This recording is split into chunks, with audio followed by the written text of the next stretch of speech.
দিনের রাষ্ট্রনায়ক তারেক রহমানের 31 দফার লিফলেট নিন। রফিক ভাইয়ের সালাম নিন। আগামী দিনের রাষ্ট্রনায়ক তারেক রহমানের রাষ্ট্র সংস্কারের 31 দফার লিফলেট নিন। রফিক ভাইয়ের সালাম নিন। আগামী দিনের রাষ্ট্রনায়ক তারেক রহমানের 31 দফার লিফলেট নিন। আসলে আমাদের দেশ নায়ক তারেক রহমান, বিএনপির ভারপ্রাপ্ত চেয়ারম্যান নন্দিত জননেতা তারেক রহমান আপ্রাণ চেষ্টা করছে লন্ডনে থেকে যে কিছু বৈষম্যকে দূর করার জন্যে।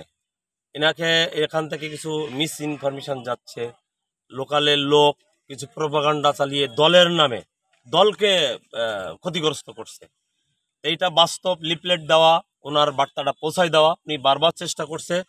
আমরা এই নতুন শেখ হাসিনা চলে যাওয়ার পরে 5ই আগস্ট একটা নতুন একটা পরিবেশ তৈরি হয়েছে, যারা অনেকে আওয়ামী লীগের দোসররা বিএনপিতে ঢুকছে, বিভিন্ন ওরাই কাজ করছে করে আমাদের উপরে চাপিয়ে দিচ্ছে।